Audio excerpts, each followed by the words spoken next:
नमस्कार, आभार, अभिनंदन, स्वागत आप सभी का। हेलो मनी नाइन, मेरा सवाल है मैं हूं विपुल सिंह। और आज बाजार में मंगल के दिन थोड़ा सा मंगल मंगल दिखाई दे रहा है। हालांकि आज हमने देखा कि जो इंट्राडे लो निफ्टी ने छुआ था वो 19,381 का था, लेकिन उसके बाद से बाजार में एक सीमित दायरे में ही हो रहा है, लेकिन वो पॉजिटिव दिशा में हो रहा है। 19,417 पे निफ्टी आज खुला। 19,443 ये आज का इंट्राडे हाई है और अभी 32 अंकों की मजबूती के साथ निफ्टी कामकाज करता हुआ 19,426 के स्तर पे। एडवांस डिक्लाइन रेशियो की बात करें तो आज हम देख रहे हैं कि 33 शेयर ऐसे हैं निफ्टी के जिनमें की मजबूती देखने को मिल रही है और 18 शेयरों में हम देख रहे हैं कि इस समय दबाव देखने को मिल रहा है। अगर हम बात करें सेक्टर की कि कौन से सेक्टर आज चलते हुए दिखाई दे रहे हैं जहां पे आज मजबूती देखने को मिल रही है, तो आज हम देख रहे हैं मेटल शेयरों में जो है अच्छी बढ़त देखने को मिल रही है। कारण क्या हुआ है? चाइना के अंदर, चीन के अंदर हमने देखा कि ब्याज दरों में कटौती देखने को मिली है और उसका सकारात्मक रुझान हम मेटल शेयरों में देखते हुए दिखाई दे रहा है। आज आधे % से ज़्यादा की मजबूती मेटल इंडेक्स के अंदर देखने को मिल रही है। इसके अलावा बैंकिंग में भी आज थोड़ी सी बढ़त देखने को मिल रही है। दबाव अभी भी बना हुआ है फार्मा के अंदर। इसके अलावा जहां पे अच्छी तेज़ी देखने को मिल रही है उसमें हम देख रहे हैं कि मीडिया शेयरों में अच्छी खरीदारी देखने को मिल रही है पिछले कुछ दिनों के अंदर लगातार। एफएमसीजी में हम देख रहे हैं आधा % के आसपास की बढ़त है।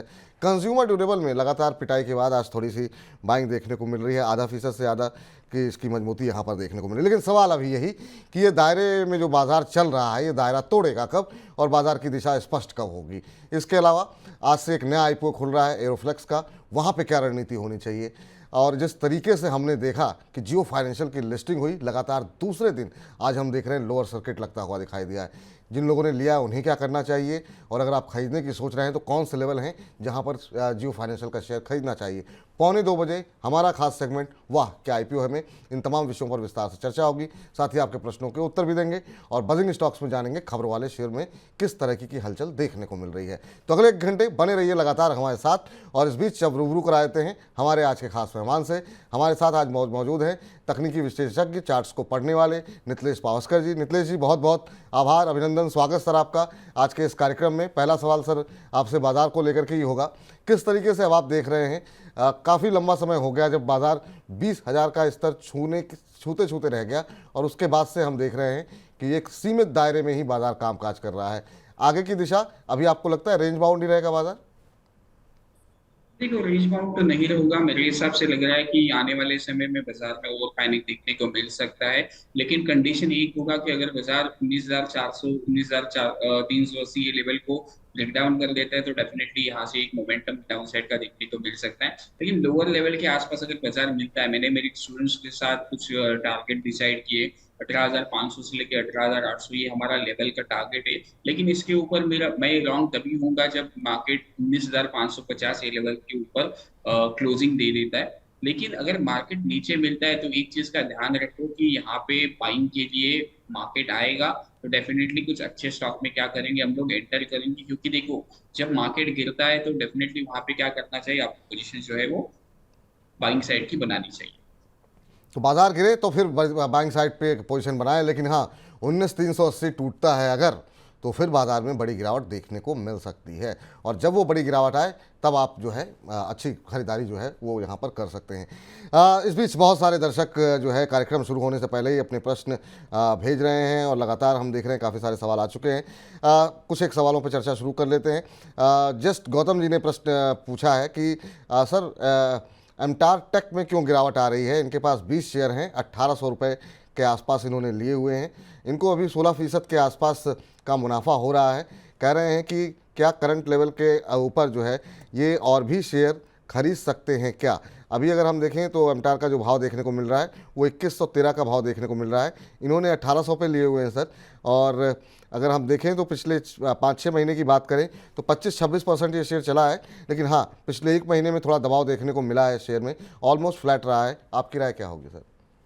देखो, इसमें मैं थोड़ा सा एवरेज करने की राय नहीं दूंगा। जो क्वांटिटी है उसके साथ आप बने रहे, क्योंकि साइकोलॉजिकल पॉइंट ये होगा क्योंकि आपने 1800 के आसपास लिया है, फिर अभी 2100 के आसपास लोगे तो आपका जो एवरेज बनेगा मोटा मोटी 1950 के आसपास बनेगा। और जैसे ही स्टॉक थोड़ा सा नीचे आना चालू हो जाएगा कि आप डर के पोजिशन को एग्जिट करोगे, तो इससे अच्छा मैं बेटर एक आपके लिए राय दूंगा 1950 का स्ट्रिक्टली स्टॉप लॉस मेंटेन करे। 1980 के आसपास अगर मिलता है तो 30 पॉइंट का स्टॉप लॉस रहेगा आपका, वहां पे एवरेज आप कर सकते हो। लेकिन अभी के लिए ये लेवल जो है वो एवरेज का नहीं है। यहाँ से अगर उछाल मिलता है तो ऑलरेडी आपके पास शेयर है तो वहां पे आपको बेनिफिट हो सकता जी, तो उम्मीद करते हैं कि आपको आपके प्रश्न का उत्तर मिल गया होगा। अभी खरीदारी नहीं करना है सर, जो स्तर बताए गए हैं उस पर आप खरीदारी करिए, वो ज़्यादा बेहतर रहेगा आपके लिए। अगला प्रश्न जो है हमारे पास जो भेजा गया है वो भेजा गया है जस्ट गौतम जी के बाद। अब दीपक खत्री जी ने प्रश्न भेजा है और कह रहे हैं कि मनी9 की पूरी टीम को मेरी तरफ से राम राम। राम राम दीपक जी, कैसे हैं आप? और कोटक महिंद्रा बैंक के ऊपर इनका प्रश्न है। 28 शेयर इन्होंने 1880 के भाव पर लिए हुए हैं। अभी अगर हम देखें तो ये शेयर इस समय जो चल रहा है उसमें हम देख रहे हैं करीब 1767, तो इनको 100 रुपये के आसपास पर शेयर का अभी नुकसान हो रहा है कोटक महिंद्रा बैंक के अंदर। और अभी सर क्या करना चाहिए? पिछले एक महीने में थोड़ी सुस्त चाल रही है, यहाँ पर 6-7% के आसपास का निगेटिव रिटर्न देखने को मिला है। बल्कि 6 महीने में भी अगर हम देखें तो कोई खास मजबूती यहाँ पर नहीं रही है, 3-3.5% का ही मात्र रिटर्न देखने को मिला है। अभी इन लेवल्स पे क्या करना चाहिए सर? देखो, कोटक का अगर हम लोग बात करेंगे तो यहाँ पे एक चीज का ध्यान रखना चाहिए। 1740 यहाँ पे एक गैप अप के साथ मार्केट ने ब्रेकआउट दिया था, वो लेवल इंपॉर्टेंट। इसके नीचे जाता है बाजार तो डेफिनेटली इससे एग्जिट कर लेना। लेकिन यहाँ पे और चीज का ध्यान रखें, अगर मार्केट 1775 ये लेवल को क्रॉस कर देता है तो यहाँ पे आप 10 पॉइंट के स्टॉप लॉस के साथ अपनी जो पोजीशन है उसको थोड़ा सा क्या कर सकते हैं, एडजस्ट कर सकते हो।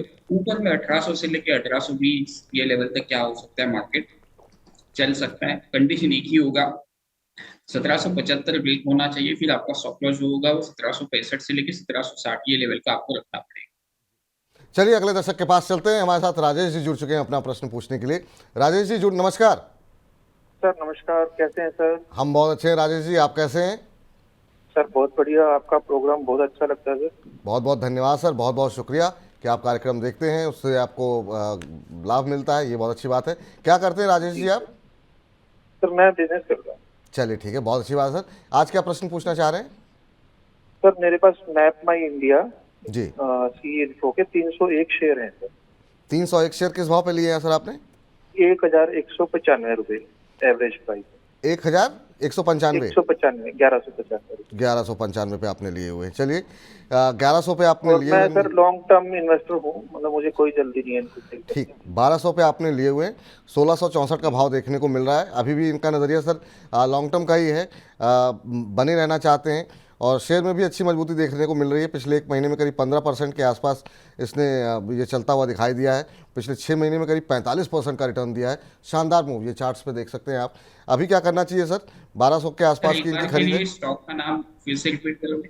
मैप माई इंडिया कंपनी का नाम है। वैसे जो शेयर लिस्ट है वो सी इन्फो सिस्टम के नाम से है सर। अभी जो है 1665 का भाव चल रहा है। इनकी खरीद 1195 यानी करीब करीब 1200 के आसपास की है। आपको शेयर मिला सर? स्टॉक नहीं मिलेगा है, तब तक आप दूसरा सवाल ले लीजिए। चलिए वैसे स्क्रीन पर आप देख सकते हैं सी इन्फो सिस्टम के नाम से ये शेयर इस समय जो है लिस्ट है। 1665 का भाव अभी देखने को मिल रहा है। सर आप थोड़ी देर रुकिए, सी इन्फो सिस्टम पे अभी हम नितलेश जी से दोबारा राय देते हैं, लेकिन इस बीच जरा प्रतिमा जी का प्रश्न ले लेते हैं। और प्रतिमा जी ने जो प्रश्न हमें भेजा है, करी नमस्कार सर जी। नमस्कार प्रतिमा जी, कैसी हैं आप? L&T फाइनेंस पे इनका सवाल है कि क्या करंट लेवल पे L&T फाइनेंस को खरीदा जा सकता है? तो ये अभी L&T फाइनेंस में इन्होंने नज़रिया क्या है ये इन्होंने नहीं बताया है, लेकिन अभी खरीदना चाह रही हैं L&T फाइनेंस को। अभी क्या सलाह रहेगी सर आपकी? देखो, L&T फाइनेंस में एक मोमेंटम तो आ रहा है, लेकिन इसमें ब्रेकआउट जो कंफर्मेशन होगा वो होगा ऑलमोस्ट अगर हम लोग देखेंगे तो 125-127 के आसपास। तो इसके ऊपर अगर ये निकलता है तो डेफिनेटली इसमें लॉन्ग करके चलना चाहिए। 124 रुपये आपका 123 रुपये आपका स्टॉप लॉस मेंटेन करना पड़ेगा। फिर ऊपर में 135 से लेके 140 लेवल्स आपको क्या कर सकते हैं, देखने को मिल सकते हैं। या फिर आप नीचे में अगर किस तरह से बाजार फिसलता है तो यहाँ पे अगर 105 से लेके 100 ये लेवल के आसपास मिलता है तो डेफिनेटली इसमें क्या करके चलना चाहिए, लॉन्ग करके चलना चाहिए। ठीक, तो उम्मीद है आपको उत्तर मिल गया होगा सर। इस बीच अगले दर्शक का प्रश्न जो है डिस्कस कर लेते हैं। और हमारे पास अगले दर्शक जो जुड़े हुए हैं प्रश्न पूछने के लिए वो हैं अनुज वर्मा जी ने यूट्यूब का माध्यम चुना है प्रश्न भेजने के लिए। और ये कह रहे हैं उत्कर्ष फाइनेंस बैंक के इन्होंने 1000 शेयर 52 रुपये के भाव पे लिए हुए हैं। ये कह रहे हैं कि अभी और भी लेना चाहता हूँ, क्या मौजूदा भाव पे लिए जा सकते हैं? तो उत्कर्ष अभी अगर हम देखें तो 52 की इनकी खरीद है। 47-48 रुपये का भाव इस समय देखने को मिल रहा है, तो थोड़े से अभी नुकसान में है यहाँ पर। ऊपरी स्तरों लिस्टिंग काफ़ी अच्छी देखने को मिली थी सर उत्कर्ष की, उसके बाद से अब शेयर ऊपरी स्तरों से नीचे आता हुआ दिखाई दे रहा है। आपकी क्या सलाह रहेगी उत्कर्ष स्मॉल फाइनेंस बैंक को लेकर के? देखो स्टॉक में कंसोलिडेशन है, अगर हम लोग देखेंगे तो इसका जो हाई पॉइंट था लिस्टिंग डे का 48 के आसपास था, उसके नीचे अभी ये बाजार ट्रेड कर रहा है, तो अभी के लिए थोड़ा सा अवॉइड करें। काउंटर फिर से अगर ये 52-53 रुपीज के ऊपर निकलता है तो चाहिए तो आप ले सकते हो, वहां पे आपका स्टॉप लॉस होगा 48 रुपीज का। तो चाहिए तो आप ले सकते हैं, जो आपको भाव बताए गए हैं, जो स्टॉप लॉस बताए गए हैं, उसका जो है आप ध्यान रखिए। इसके अलावा आप हमारे साथ राहुल रजत माहेश्वरी जी का प्रश्न आया है, कह रहे हैं सर नमस्कार। नमस्कार रजत जी, कैसे हैं आप?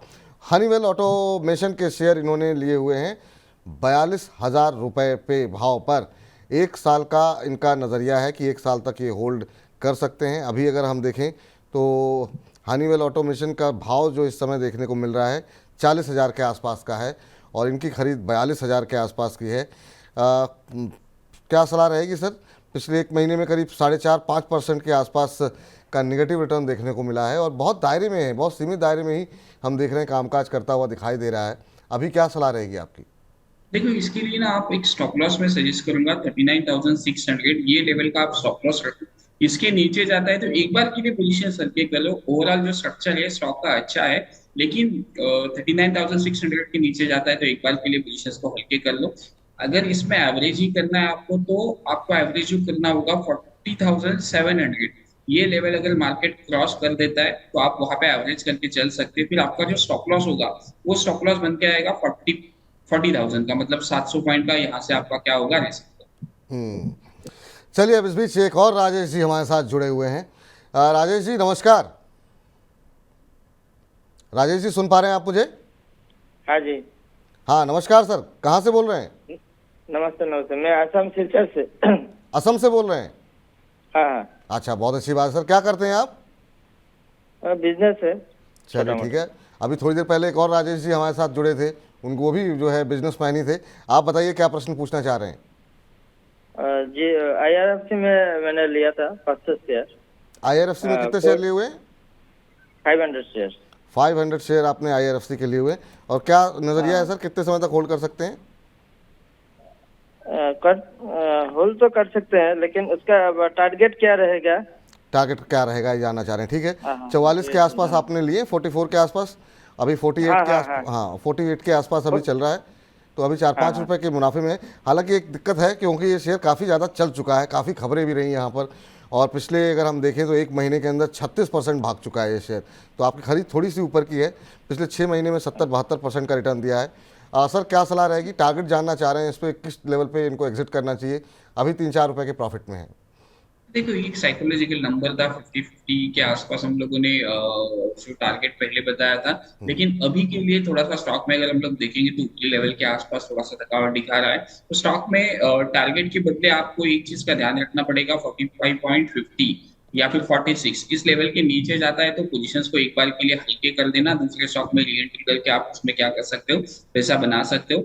जी लेकिन इसके नीचे अगर ये चलना चालू कर देते तो फिर से 42 का लेवल्स भी दिखा सकता है स्टॉक। ठीक। इस बीच ज़रा सवाल ले लेते हैं साक्षी जी का। साक्षी जी कह रही हैं मैंने 5 दिन पहले पिरामल फार्मा के शेयर लिए हुए हैं और इनकी खरीद जो है 103 रुपये की है। 6,000 शेयर इन्होंने लिया हुआ है और इन्होंने कह रही हैं कि I thought it's a breakout, लेकिन ये फिर से नीचे आ गया है 100 रुपये के। अब क्या करना चाहिए कि अभी क्या करना चाहिए सर, ये जानना बेसिकली ये चाह रही हैं कि इन्होंने ये सोच के लिया था कि अभी तो यहाँ पर जो है 100 के ऊपर निकला है तो एक ब्रेकआउट जैसी स्थिति है, अभी फिर से 100 रुपये के नीचे आ गया है, 99-60 का स्तर देखने को मिल रहा है। 103 की इनकी खरीद है, तो 3-4 रुपये के नुकसान में है। मुझे लगता है जिस तरीके से साक्षी जी परेशान है, इसका मतलब इनका ट्रेडिंग का ही नज़रिया होगा। अभी क्या करना चाहिए? लोअर लेवल से पीटा भी बहुत बुरी तरह, ऊपर से नीचे आया, अब लोअर लेवल से रिकवरी भी आई है, लेकिन इनकी खरीद से अभी नीचे है। देखो स्टॉक 99 रुपीज के आसपास ट्रेड कर रहा है। अगर आपकी कैपेसिटी है तो जहां पे मार्केट ने एक पैनिक लो बनाया था 95 रुपीज के आसपास का, तो एक लास्ट होप है आपके लिए। इसके नीचे जाता है तो स्टॉक में और खराब देखने को मिल सकता है। लेकिन आपका क्वांटिटी 6000 के आसपास का है, तो आप एक बार के लिए खुद से पूछ लीजिए कि आप इतना पोजीशंस को होल्ड कर सकते हैं क्या। नहीं तो आपको सर ये एक चीज, एक सेकंड, ये अभी इन्होंने जो मैसेज में जो बात लिखी है कि एक हफ्ते के लिए, एक ही हफ्ते ये रुक सकती हैं, तो उस हिसाब से इनके लिए क्या स्टॉप लॉस रखना चाहिए इनको? एक हफ्ते का ही नज़रिया है। देखो तो स्टॉप लॉस आपका बन के आएगा 97.50 रुपीज का। तो मैम अगर चूंकि एक हफ्ते का ही आपका नज़रिया है तो आप एक 97 रुपये का जो भाव बताया गया है स्टॉप लॉस के लिए, उस पर आप ध्यान दीजिए। और एक हफ्ते में हो सकता है कि कोई खबर आ जाए, ये शेयर आपकी खरीद से काफ़ी ऊपर भी पहुंच जाए, लेकिन इतने शॉर्ट टर्म में कि 2 दिन में चलेगा कि नहीं चलेगा कहना थोड़ा सा मुश्किल होता है। रॉबी सिंह जी ने प्रश्न भेजा है और ये कह रहे हैं कि HDFC को खरीदना चाहिए क्या? मेरे पास 22 शेयर हैं 1628 पे और भी बढ़ाना चाहते हैं, मुझे 3 महीने का टाइम है। तो 3 महीने का उनका नज़रिया है HDFC को लेकर के, और 1628 पे इन्होंने पहले से 22 शेयर ले रखे हैं और शेयर ऐड करना चाह रहे हैं। HDFC पे आपका व्यू क्या होगा सर? देखो, HDFC बैंक में अगर हम लोग देखेंगे तो यहाँ पे कंटिन्यूअसली स्टॉक 1600 रुपए के नीचे ट्रेड कर रहा है। तो मेरा जो व्यू है वो थोड़ा सा स्टॉक के ऊपर बियरिश है, लेकिन ये काउंटर में मोमेंटम जो है वो ऑलमोस्ट अगर हम लोग देखेंगे तो तभी इसमें देखने को मिलेगा जब ये काउंटर 1620 के ऊपर ट्रेड करना चालू करेगा। तो अगर मार्केट में कुछ फॉल आएगा तो मेरे हिसाब से बैंकिंग स्टॉक पहले लीड करेंगे। तो डेफिनेटली स्टॉक में यहाँ पे एंटर नहीं करना चाहिए, वेट करना चाहिए। जी चलिए, इस बीच दीपक हमारे साथ मौजूद हैं। दीपक जी नमस्कार। दीपक जी नमस्कार। चलिए, लगता है कि उनसे संपर्क टूट गया। उनका प्रश्न ले लेते हैं, स्क्रीन पर लेकर के आइए उनका प्रश्न। तो दीपक जी यहाँ पर क्या जानना चाह रहे हैं? दीपक जी का प्रश्न ये है कि इनके पास IEX के शेयर इन्होंने लिए हुए हैं 100 शेयर 242 के भाव पर, और संवर्धना मदरसन के इन्होंने 150 शेयर ले रखे हैं। पहले IEX पे डिस्कस कर लेते हैं। अभी ये घाटे में है सर, अभी क्या करना चाहिए? IEX को लेकर के 242 की इनकी खरीद है, और अभी हम देखें तो IEX की बुरी तरह पिटाई हुई थी सर। यहाँ पे जब एक खबर आई थी उसके बाद से शेयर उठ नहीं पाया ठीक तरीके से, और एक्सचेंजेस को लेकर के कि नया एक्सचेंज आ सकते हैं, इनकी शक्तियाँ कुछ कम हो सकती है, इस तरह की कुछ बातें हुई थी, और उसके बाद से शेयर में लगातार दबाव देखने को मिला। अभी इनकी खरीद से आधा हो चुका है शेयर। आपकी क्या सलाह रहेगी, इन लेवल्स पे क्या करना चाहिए? देखो, IES में जब तक ये स्टॉक 134 से लेके 140 इस रेंज को ब्रेक नहीं करता है तब तक इसमें मोमेंटम नहीं देखने को मिल सकता है। तो मेरे हिसाब से एक बार के लिए कोई अगर फंडामेंटल एक्सपर्ट आता है आपके चैनल के ऊपर और बढ़िया पिक सजेस्ट करता है तो डेफिनेटली वहां पे आपको मैं सजेस्ट करूंगा कि आप वहां पे जाके स्विच कर सकते हैं पोजीशंस को, क्योंकि आपका जो नुकसान है वो काफी बड़ा नुकसान है। तो एक चीज का मैं यहाँ पे ध्यान रखना पसंद करूंगा कि किसी भी स्टॉक के प्यार में मत पड़ो। देखो, हमें कंपनी से कुछ लेना देना नहीं है। अगर आप स्टॉक मार्केट में आए हो तो इमोशनल लेस रहो कि कोई भी कंपनी पैसा दे वो हमारे लिए अच्छी होगी या फिर लॉस करे वो बुरी होगी। एग्जिट करने की आप में कैपेसिटी होनी चाहिए। तो यहाँ पे अगर आप पोजीशन से तो यहाँ से मैं एक चीज 115 रुपए का एक स्ट्रिक्टली स्टॉप लॉस मेंटेन करें। जहां पे मार्केट ने एक पैनिक लो बनाया था वो आपका क्या होगा, स्टॉप लॉस।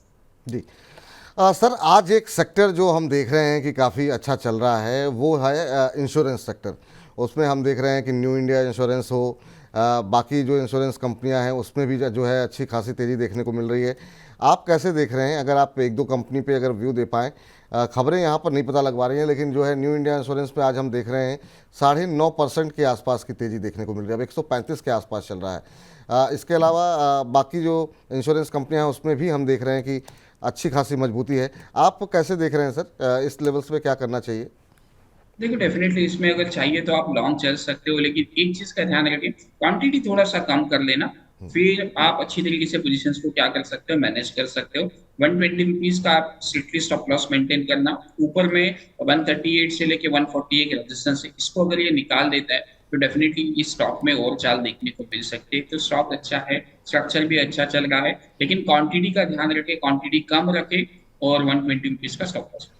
इसके अलावा जो बाकी इंश्योरेंस कंपनियां, खासतौर से SBI लाइफ इंश्योरेंस में भी आज हम देख रहे हैं 1.5-2% के आसपास की तेज़ी है।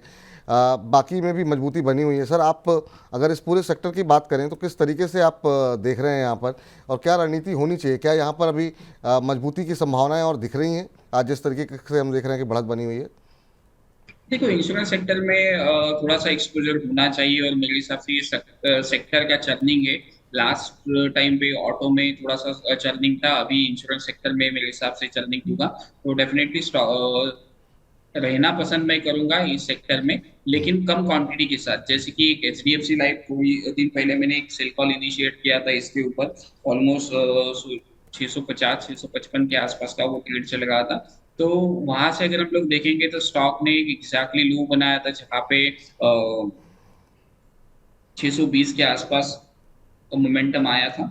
लेकिन अभी वो फिर से 650 ये लेवल के ऊपर क्या कर रहा है, ट्रेड कर रहा है। तो डेफिनेटली यहाँ पे अगर स्टॉक फिर से 650 ये लेवल को निकाल देता है, तो आप चाहिए तो 640 रुपीज के स्टॉप लॉस के साथ अपनी पोजीशन जो है वो लॉन्ग साइड की बना सकते ठीक। तो इंश्योरेंस सेक्टर में अच्छी मजबूती यहाँ पर देखने को मिल रही है। अब जरा बातचीत कर लेते हैं मनोज जी के साथ। मनोज जी हमारे साथ जुड़ चुके हैं। मनोज जी नमस्कार। जी नमस्कार सर। कहाँ से बोल रहे हैं मनोज जी? मुंबई उल्लासनगर से। उल्लासनगर मुंबई से। भाई बहुत अच्छी बात है सर। क्या करते हैं आप? जी मेरा कपड़े का काम है। कपड़े का काम है, बहुत अच्छी बात है सर। क्या प्रश्न पूछना चाह रहे हैं? फिर वेदांता के शेयर है मेरे पास, मतलब 200 है, 285 के रेंज में। 285? होल्ड करना चाहिए कि सेल कर सकते हैं? अच्छा 1 ईयर 285। के अपन हाँ 285 रेंज पे। अच्छा अच्छा। वेदांता में थोड़ी सुस्ती तो देखने को मिली है और थोड़ा सा निराश भी किया है। हालांकि बहुत लोगों का ये पसंदीदा शेयर है और तमाम लोग, एक फंडामेंटल एनालिस्ट ये कहते हैं कि कम से कम डिविडेंड पेइंग कंपनी है। लेकिन पिछले एक महीने में इसने 13-13.5% का नेगेटिव रिटर्न दिया है। पिछले 6 महीने में 22% का नेगेटिव रिटर्न दिया है। पिछले एक साल में 8-8.5% का नेगेटिव रिटर्न देखने को मिला है। तो पिछले एक साल से शेयर में कोई खास मोमेंटम नहीं है। अभी पूछते हैं क्या करना चाहिए। सर क्या करना चाहिए? 285 की इनकी खरीद है, 50 रुपये पर शेयर के नुकसान पे है। देखो 215 से लेके 210 एक मेक और ब्रेक लेवल है, यहाँ पे लास्ट होप है आपके लिए। अगर यहाँ से भी नीचे ट्रेड करना चालू करते हैं तो पोजीशंस बिना सोचे समझे एग्जिट कर लेना। बाद में देख लिया जाएगा कि पोजीशंस कैसे बनती है। तो एक चीज मैंने लास्ट टाइम में शो कर रहा था, चैनल्स के ऊपर भी मैंने क्लियर कर कहा था, जिस भी दिन ये 270 को ब्रेक डाउन करेगा तो यहाँ से हमें 230 से लेके 220 का ये लेवल देखने को मिल सकता है, क्योंकि कंटिन्यूअसली एक रेंज में चल रहा था, चार्ट के ऊपर विजिबल है। तो एक रेंज का ब्रेकडाउन मार्केट में देखने को मिल रहा है। तो लास्ट होप 210 से लेके 215 है, तो इसके नीचे जाता है तो एक बार के लिए पोजीशंस को कट कर दें। जी चलिए, इस बीच और दर्शकों से बातचीत कर लेते हैं। हमारे साथ अगले दर्शक ऋषि श्रीवास्तव जी हैं और इन्होंने इक्विटास बैंक के ऊपर प्रश्न भेजा हुआ है। इन्होंने 2200 शेयर ले रखे हैं, 89 की खरीद पे इन्होंने रखा हुआ है। अभी क्या करना चाहिए सर? इक्विटास बैंक को लेकर के क्या कुछ राय रहेगी आपकी? देखिए स्टॉक अच्छा है, मोमेंटम भी स्टॉक में अच्छा था, लेकिन हायर लेवल के ऊपर जैसे एक साइकोलॉजिकल नंबर था 100 रुपए के आसपास, तो वहां से एक शार्प प्रॉफिट बुकिंग देखने को मिली थी। तो स्टॉक में अभी के लिए 80 से लेके 83 एक रेंज है। इस रेंज में मार्केट कैसे रहता है वो एक बार के लिए आपको देखना पड़ेगा। इस रेंज का ब्रेकडाउन आता है तो डेफिनेटली स्टॉक में और बिग वाली देखने को मिल सकती है, लेकिन स्टॉक में 88 से लेके 87 ये रेंज का कंसोलिडेशन के बाद ब्रेकआउट आएगा तो आपको 90 प्लस के लेवल्स, 92 प्लस के लेवल्स देखने को मिल सकते हैं। तो उछाल में आप एक बार के लिए पोजीशंस को हल्के करें। नीचे मिलता है स्टॉक तो डेफिनेटली ऐड करना चाहिए, क्योंकि बेस फॉर्मेशन जो है वो 72 से लेके 70 ये रेंज में मार्केट ने ब्रेकआउट दिया था। तो वहां पे किस कारण से आता है तो 65 रुपीज के स्टॉप लॉस के साथ आप इसमें फिर से एंटर कर सकते हैं। जी चलिए, इस बीच जो है चलिए आगे बढ़ते हैं और कुछ एक और दर्शकों के प्रश्न जो है फटाफट डिस्कस कर लेते हैं। यहाँ पर हम देख रहे हैं कि कुछ एक और दर्शकों के सवाल जो आए हुए हैं वो आए हुए हैं। Every date becomes a history के नाम से इन्होंने प्रश्न पूछा हुआ है और ये कह रहे हैं कि सर एनएमडीसी को करंट लेवल पे बाई कर सकते हैं क्या? 6 से 8 महीने का इनका नज़रिया है। तो 6 से 8 महीने का नज़रिया है सर, क्या कुछ करना चाहिए एनएमडीसी को लेकर के? अभी करंट भाव पे लेना चाहिए कि नहीं लेना चाहिए? देखो लिया जा सकता है, स्टॉक में एक ब्रेकआउट का फॉर्मेशन चल रहा है, लेकिन थोड़ा सा क्वांटिटी पहले, अगर आपको 200 क्वांटिटी लेना होगा तो पहले आप 100 क्वांटिटी लेना 121 रुपए के ऊपर, और स्टॉक में थोड़ा सा गिरावट देखने को मिलती है तो वहां पे पोजीशंस आप ऐड कर लेना 113 के आसपास। फिर आपका जो स्टॉप लॉस बन के आएगा वो स्ट्रिक्टली स्टॉप लॉस आपको मेंटेन करना पड़ेगा 110 रुपए के आसपास।